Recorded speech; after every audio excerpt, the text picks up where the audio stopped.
In the torchlit chambers of an African palace, where incense masked the scent of sweat and rot, and gold shimmered beside blood-stained marble, a woman stood watching as another woman knelt beside the naked body of a man. The queen was not speaking. Her gaze was calm, her hands folded in perfect symmetry over silk robes imported from foreign courts. Before her, a slave, stripped to the waist, trembling, guided her breast toward the grown lips of the king, a man of nearly 30, whose limbs twitched beneath layers of perfumed oil and ritual garlands. He was not dying. He was simply refusing to live, except on terms so unnatural, so debased, that his court no longer whispered of shame, only of command. And when his mouth latched on and began to suckle, when his mother-wife queen nodded her approval and the wet sound of feeding filled the room, no one spoke. Because silence was safer than bearing witness to madness disguised as custom, love rewritten as tyranny, and royalty collapsed into grotesque dependency. What unfolded in that chamber was not a scene from myth, nor some symbolic allegory of ancient rites. It was a documented ritual in the twilight court of Queen Ranavalona I of Madagascar, and the man suckling at another woman's breast was her adult husband and puppet king, Radama II. The woman forced into this service was a palace slave, chosen not for willingness or stature, but for her breasts, which had once nourished children torn from her long ago. Her name was never recorded. Her suffering, as usual, was. To outsiders, Ranavalona's Madagascar in the mid-19th century appeared like a fractured mirror, a kingdom dancing between ancient custom and modern intrusion, where native monarchs wore French lace and orchestrated human sacrifice, where Protestant missionaries built schools beside execution cliffs, and where power flowed not through law, but through fear so absolute it devoured reason itself. Ranavalona did not begin her reign as a monster. Born in 1778 to a commoner branch of the royal Marina line, she was married off into the court of King Andrea Nampoinimarina, and through a series of deaths, disappearances, and strategic alliances, became first consort, then regent, and finally sole ruler of the island by 1828. She inherited a kingdom increasingly entangled with European ambitions, traders, missionaries, and diplomats who dreamed of transforming Madagascar into a colonial satellite. But Ranavalona did not bend.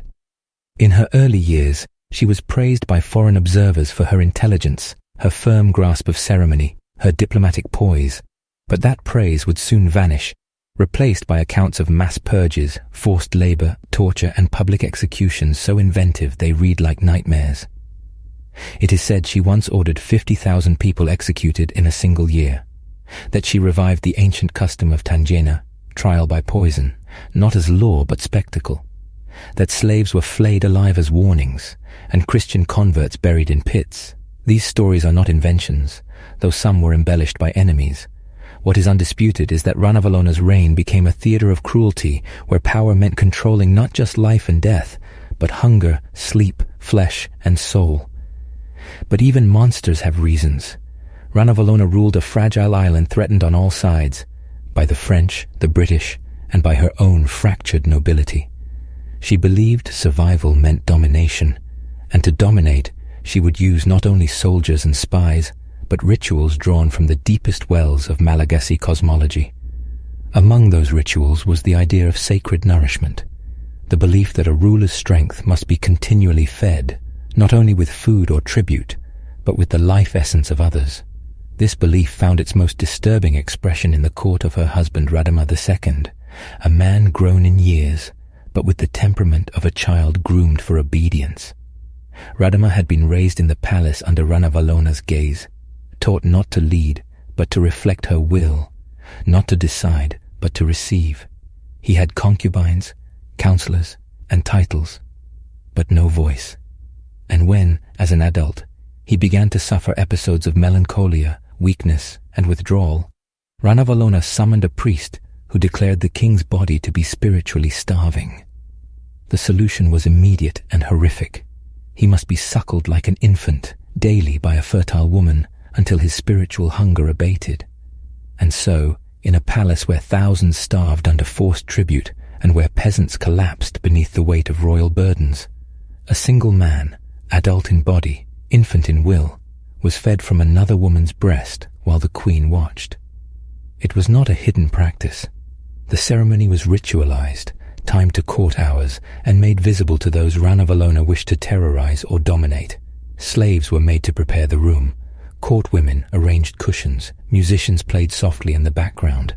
Every detail was choreographed to enforce a singular message, that the monarch's needs, however perverse, however grotesque, would be satisfied, even if it meant reshaping human life into absurdity.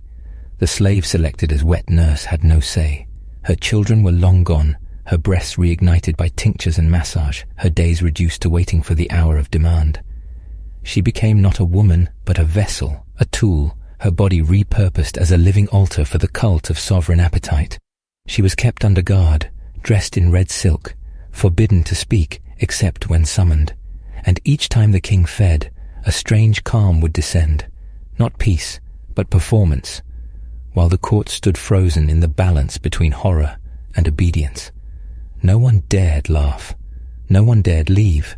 They stood like statues in the humid air while a full-grown man suckled like a child, and his wife-mother ruler closed her eyes in satisfaction. It was not a sexual act, nor was it maternal. It was something colder. The ritualization of regression, the enforced spectacle of a ruler so broken by power that he could only function through symbolic dependency. For Rana Valona, it was also a demonstration of total dominion, not just over a subject, not just over a man, but over the very concept of adulthood and dignity. Her husband's body was hers to degrade, her slave's body was hers to assign.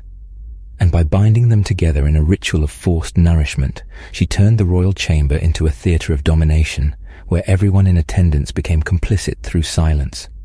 Over time, the frequency of these rituals increased. Sometimes Radama would cry before feeding, sometimes he would resist, sometimes, more disturbingly, he would beg for the woman by name, as though confusing her with some forgotten fragment of maternal memory. The queen always watched, impassive. Her belief in spiritual feeding was sincere, or perhaps only useful. Either way, she allowed no deviation, and so the ritual continued, day after day, year after year, until even the most devout members of her court began to wonder if the crown itself had become an instrument of madness. But such rituals do not remain sealed forever. News of the feeding ceremony spread, first as rumor, then as report, and foreign emissaries who once vied for favor began to pull away, disturbed not by the suffering it implied, but by the uncontrollable strangeness it revealed. Because empires can tolerate cruelty, they can negotiate with terror, but they fear what they cannot categorize. And the image of a grown king nursing at the breast of a slave shattered the diplomatic fantasies of Madagascar's court as a rational, negotiable partner. Whispers spread in French salons, British clubs, and missionary letters smuggled out of the island.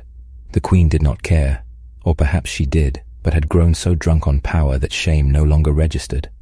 In her world, ritual was truth, and any deviation from her will was heresy. And so the woman, nameless, expressionless, barely seen, continued her service long after her body had stopped producing milk.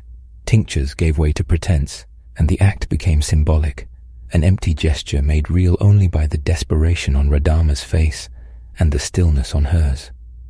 No one dared stop it, because in Rana Valona's court, performance was not illusion. It was law. By the final years of her rule, the court around Rana Valona had decayed into a rotting theater of enforced rituals, dead-eyed loyalty, and quiet madness, and at the center of it all stood her husband, once a prince, now a hollowed-out man whose every gesture was scripted by the queen's invisible hand. Radama had long ceased to speak in court unless prompted, his voice a soft, mechanical murmur, his eyes often vacant. The daily suckling had become less nourishment than a rite of humiliation, for him, for the slave woman, and for the courtiers who stood witness. Those who once flinched now did not blink. The grotesque had become normal, the absurd routine. When the slave could no longer produce even the illusion of milk, another was chosen. Her breasts massaged with vinegar and ash to simulate lactation. Her body prepared like an object. Her soul left behind. No resistance was recorded, because resistance did not survive in Rana Valona's court. It was burned, crushed, erased before it could form. And so, the spectacle continued. A man grown into impotence, a woman transformed into a vessel, a queen transmuting power into ritualistic degradation with the precision of a priestess.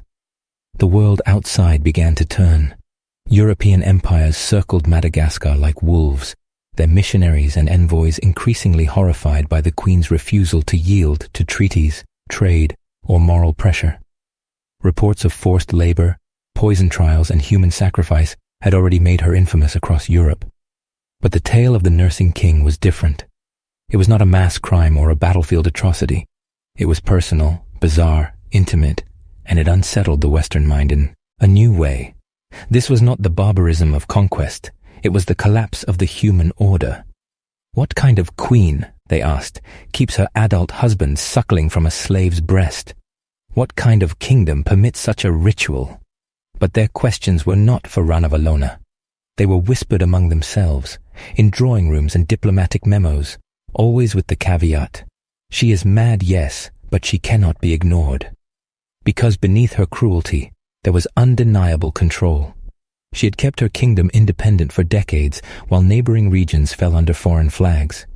She had bent ritual to her will, turned bodies into symbols, reshaped the line between reverence and fear. When Ranavalona finally died in 1861, after a reign of 33 years, she left behind a court petrified by spectacle, drained of resistance, and held together by rituals no one believed in anymore. Her death was not mourned with genuine grief, but with the exhausted relief of those released from a trance. Her husband, Radama II, briefly ascended as king in name, but the damage was irreversible. Though he attempted reform, tried to open his court to the outside world, his image had already been destroyed, not just by his wife, but by the years of infantilization he had endured.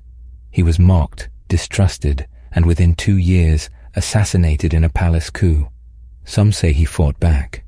Others say he accepted death passively, as he had accepted every other act forced upon him. Either way, he died as he had lived. A man emptied of self, molded by ritual, remembered not for policy or leadership, but for the grotesque ceremony that defined him.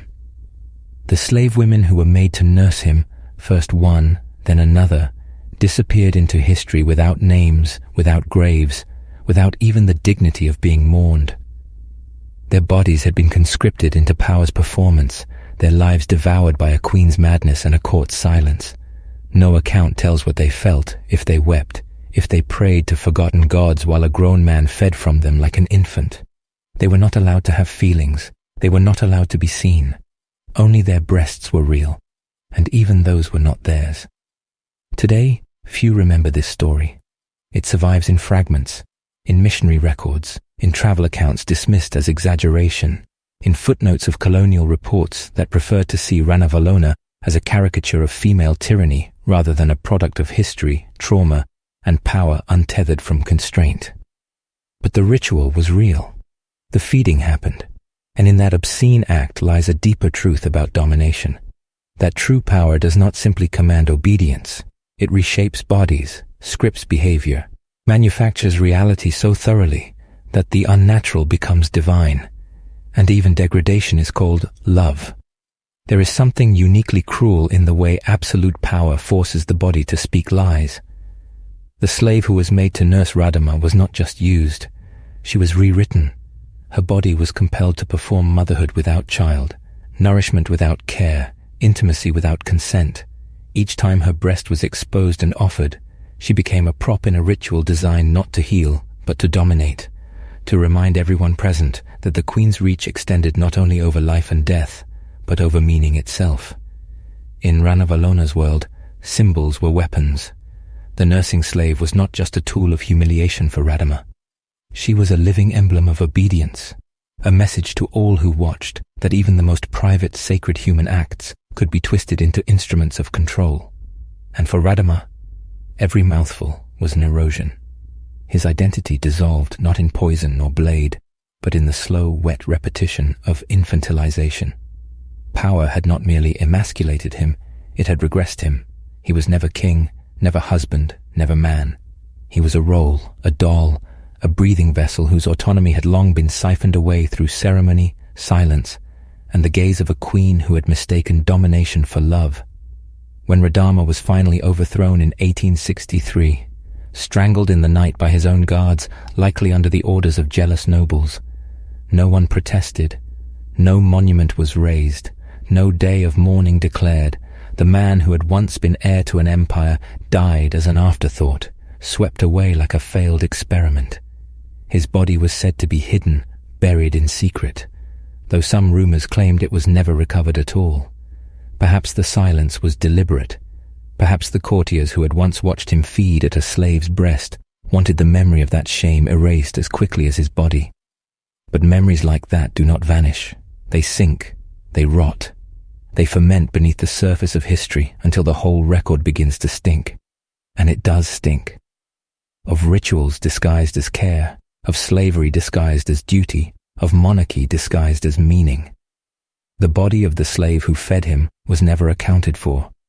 Her name, her face, her fate, all swallowed by the silence that always follows the footsteps of empire. If she lived, she likely bore the scar of that degradation forever. If she died, she likely died as she had lived, alone, unnoticed, discarded once the queen no longer needed her.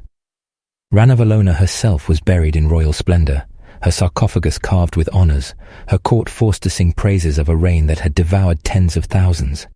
And even as the French colonizers later marched through Madagascar and rewrote its history to suit their narrative of civilization versus savagery, they could not erase the deeper horror. That this was not savagery at all. It was order. It was ritual. It was the logical end of a system in which one will bend all others, where identity itself is not sacred but malleable, where even a man's dignity and a woman's milk can be offered as tribute to the void. The slave and the king, both devoured by a queen who believed that to rule was to consume, both victims of a court that worshipped obedience more than humanity. Today, their story survives only in fragments. Colonial chroniclers recorded it with voyeuristic revulsion. Missionaries recounted it as proof of heathen madness. And modern historians hesitate, unsure whether to classify it as aberration or allegory. But none of them ask the most important question. What did it feel like? What did it feel like to kneel in that chamber, to press one's breast into the mouth of a grown man while the most powerful woman on the island watched in silence? What did it feel like to be that man, suckling while dozens looked on, performing submission in the language of infancy? What did it feel like to be seen only as function, as metaphor, as evidence of someone else's power? These are not questions history answers, but they are the only questions that matter. Because in the end, what survives of history is not truth but performance. The performances imposed, the ones endured, the ones rewritten in ink, while the cries were swallowed by stone. The queen who forced her slave to breastfeed her grown husband is remembered not as a tyrant of extraordinary vision, nor as a monster uniquely mad, but as a symbol of what happens when power crosses the final threshold, when it no longer needs to justify itself through laws or customs, but expresses itself directly through flesh. Her rituals were not madness. They were logic, carried to its obscene conclusion, the logic of hierarchy, of control, of dehumanization repeated until even the grotesque feels sacred. In the hands of Ranavalona, the sacred was turned inside out. The breast, symbol of nurture, became a weapon of humiliation. The king, symbol of rule, became a vessel for dependence. The slave, symbol of subjugation, was made the deliverer of false motherhood, and all of it was performed beneath the gaze of a woman who had reduced her kingdom to an echo chamber of her will. That is the real horror, not the act itself, but the silence that made it possible. No one screamed, no one fled, no one stopped it, because in that palace, pain had been normalized, and the queen's gaze sanctified even the most unspeakable rites. And when it was over, when Ranavalona was dead and Radama murdered and the slave women vanished, nothing remained except fragments. The French would eventually claim the island. Churches would rise where altars of fear once stood. The rituals would end. But the truth of what happened in those royal chambers did not vanish.